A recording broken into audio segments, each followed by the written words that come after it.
7:30 बजे से लगातार यात्रा में ही हैं। जड़खोर गोधाम में पूज्य गुरुदेव भगवान की सन्निधि में थे।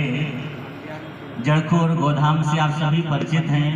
आदरणीय डॉक्टर साहब खूब स्वास्थ्य के प्रति आप कार्य करते हैं। हमारी ही वो परिस्था राजस्थान में आता जड़खोर गोधाम है। लगभग 15,000 गाय वहाँ पर हैं। तो पूज्य हमारे गुरुदेव जिनका स्वास्थ्य कुछ समय से अनुकूल नहीं था पर अब पूर्ण स्वस्थ हैं और महाराज जी गौशाला में विराज रहे हैं। खूब भ्रमण भी करते हैं। तो जब महाराज जी का दर्शन किया और हमने कहा सरकार के पास जा रहे हैं, तो महाराज जी ने एक पेटी आम उठाए। हमने एक महाराज जी को कथा सुनाई थी। सरकार ने इस बार दुबई में थे जब हम, तो सरकार ने एक कथा सुनाई। हम लोग रात्रि को लगभग 12 बजे भ्रमण कर रहे थे, पैदल टहल रहे थे। तो सरकार ने कहा कि महाराज हम एक बार बहुत छोटे थे जब गुरु महाराज के साथ में खंडवा में दर्शन करने के लिए गए, समाधि के पास में वहाँ थे। तो सरकार छोटे थे तो आम दादाजी को भोग लगते थे। थाल में आम ऐसे करके रखे जाते और दादाजी को साबुत आम का भोग लगता वहाँ। तो आप कहने लगे गुरु महाराज से कि हमको आम चाहिए, आम चाहिए।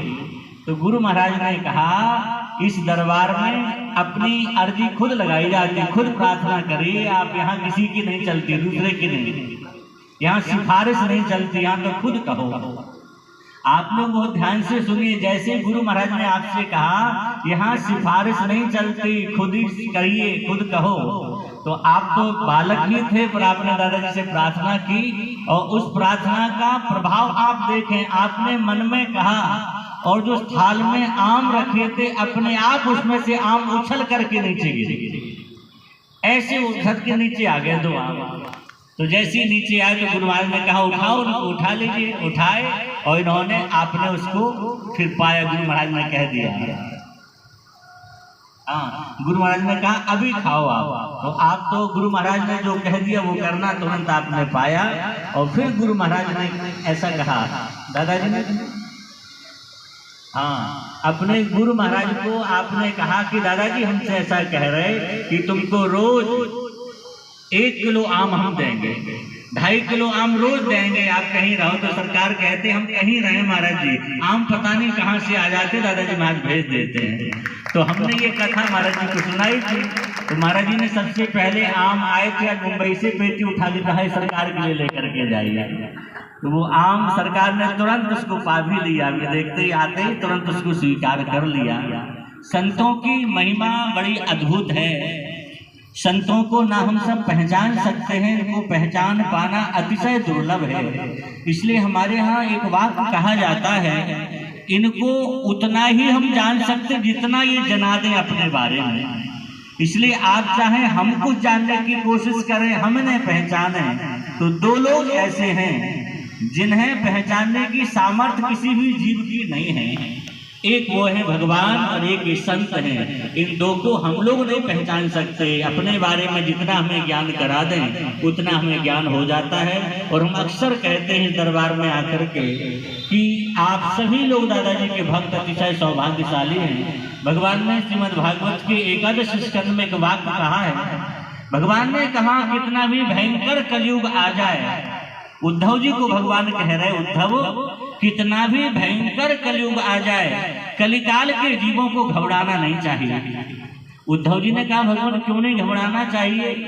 कलयुग के लिए तो लिखा है कलि केवल मलमूल मलिना पाप पयोनिधि जल मन मीना। सब पाप में डूबे रहेंगे लोग, तो उन्हें तो घबराना स्वाभाविक है। भगवान ने कहा इसलिए नहीं घबराना चाहिए कि कलौ खलु भविष्यन्ति नारायण परायण। भगवान ने कहा किसी ना किसी संत के रूप में हम अवतार लेंगे और इन जीवों की रक्षा करेंगे, उन्हें सही रास्ता दिखाएंगे। तो भगवान किसी संत के रूप में कलिकाल में हमारे लिए आते हैं। और भागवत के 2 स्कंद में जहाँ 24 अवतारों का महाराज जी वर्णन है, वहाँ भगवान अपने 24 अवतारों की चर्चा कर रहे हैं नारद जी से। उन 24 अवतारों की चर्चा करते करते एक बात और कह दिया भगवान ने।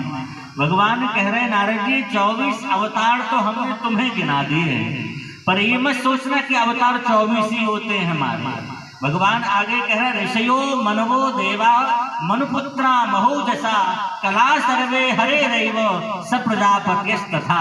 कि जितने भी ऋषि मुनि संत हैं हम इनके रूप में बार बार कलयुग में प्रकट होते हैं और भगवान जिस जीव को जिस का कल्याण करवाना चाहते हैं उन्हें किसी न किसी अच्छे संत से जोड़ देते हैं। हम प्रायः एक बात कहते हैं, ठाकुर जी भगवान को हम लोगों ने नहीं देखा है, लेकिन भले ही न देखा हो पर सच्चे हृदय से आप लोगों से हम पूछ रहे, आप तो बहुत समय से जुड़े हैं, जिसने दादाजी महाराज का चरणाश्रय ले लिया, सरकार का चरणाश्रय ले लिया, उसे कभी ऐसा नहीं लगता होगा कि हमें भगवान के दर्शन की आवश्यकता है। परमात्मा के दर्शन के अभाव की निवृत्ति हो जाती है सच्चे सदगुरु का सानिध्य प्राप्त होने से। तो ऐसे समर्थ महापुरुष हैं हमारे पूज्य गुरुदेव, जिन्हें भारतवर्ष में कौन ऐसा नहीं जानता होगा। आज गौ सेवा के प्रति जो समाज में जागृति आई है आप सब जानते होंगे, इसके मूल में पूज्य हमारे गुरुदेव की वाणी है। उन्होंने चैनल के माध्यम से लगातार जो गौ कथाएं कही हैं, गौ माता के लिए कार्य किया है। अनंत श्री संपन्न मलुक पीठाधीश्वर जी महाराज और निरंतर जिनका चिंतन आज भी केवल और केवल गौ माता के लिए होता है। कोई 5 मिनट 10 मिनट को बैठ जाए तो महाराज जी गौ माता की ही चर्चा करते हैं। और महाराज जी अक्सर कहते हैं संपूर्ण विश्व में जितनी गाय है महाराज जी कहते सब हमारी है, इसलिए आप जहां हो वहीं गौ सेवा करो।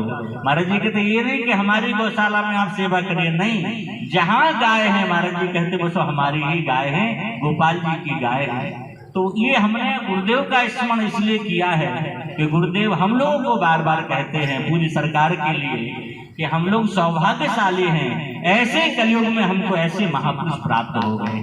हमें भगवान को धन्यवाद देना चाहिए कि हमें ऐसे महापुरुष प्राप्त हुए हैं। और सरकार के बारे में हम क्या कहें, कहा वहां जाता है जो जानते ना हो, हमसे अधिक आप लोग जानते हैं, लेकिन हमने अपने कितने अनुभव जब से सरकार की सन्निधि में आए हैं, ऐसे अनेक अनुभव हैं जो कार्य कभी संभव नहीं थे, आपकी वाणी से निकल गया वो हुआ। फिर हम बाद में सोचते थे ये कैसे हुआ, ये तो हमने कभी सोचा नहीं था। फिर याद आता सरकार ने वहां पर ये बात हमसे कही थी कि ऐसा होना है महाराज, और आप सहज में जो बात कह देते, ऐसा नहीं कोई प्रार्थना करे महाराज ऐसा कहे तो आपके मुख से सहज में निकल जाता महाराज जी ने अब ऐसा होना चाहिए, बस वैसा हो करके ही रहता है, वो भगवान को करना होता है। और ठाकुर जी करेंगे क्योंकि भगवान इस रूप में आते हैं, लेकिन जब संत के रूप में भगवान आते हैं तो भगवान कहते एक विशेष गुण लेकर के हम आते हैं। भगवान में अनेक गुण हैं, असंख्य गुण गण निलय परमात्मा को कहा जाता है, लेकिन भगवान कहते जब हम संत के रूप में जाते हैं तो एक गुण इन संतों में हमसे भी ज्यादा हो जाता है। जितने गुण परमात्मा में है वो तो सब संतों में हो ही जाते हैं, लेकिन भगवान कह रहे एक गुण हमसे भी ज्यादा उनमें आ जाता है। भक्तों ने पूछा भगवान वो गुण कौन सा है जो आप में आपसे अधिक उन संतों में आ जाता है? तो भगवान ने कहा वो गुण है सिफारिश करने का। हम सीधे सीधे किसी की सिफारिश नहीं सुनते हैं, पर ये महात्मा कह दें तो हम इनकी बात टाल नहीं सकते हैं। कैसा भी जीव हो, पतित से पतित हो, अगर ये कह दें कि प्रभु इसे स्वीकार कर लो तो हम उसके जीवन पर उसके पीछे जन पर विचार नहीं करते हैं और उसको हम मुक्त कर देते हैं, अपनी शरण में ले लेते हैं।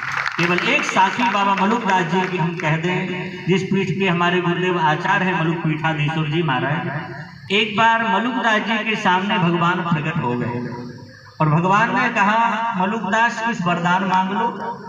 मलुकदास जी ने कहा महाराज जी कि आप अगर प्रसन्न हैं हमारे ऊपर तो एक ही वरदान दे दो। क्या?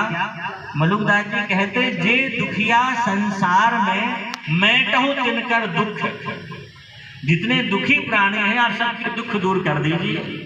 भगवान बोले मलुकदास जी बात तो ठीक कही आपने, पर प्रत्येक प्राणी अपने कर्म फल को भोगने के लिए आता है और हम सबके दुख दूर कर देंगे तो उसके बचे हुए कर्म फल को, प्रारब्ध को कौन भोगे?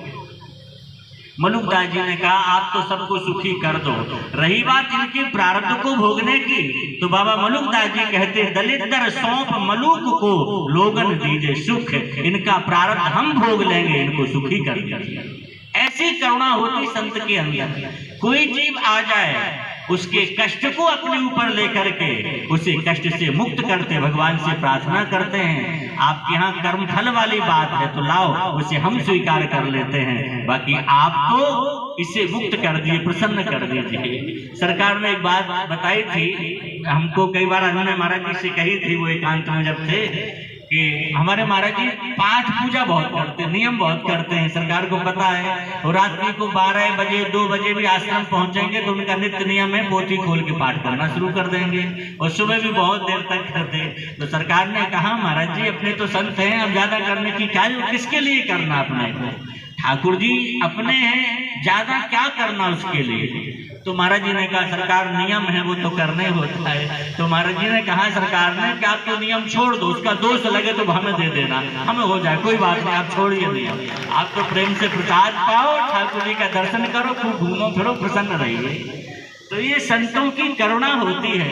यही बात मलुकदास जी कहते, दलिद्र सौंप मलुक को लोगन दीजिए सुख।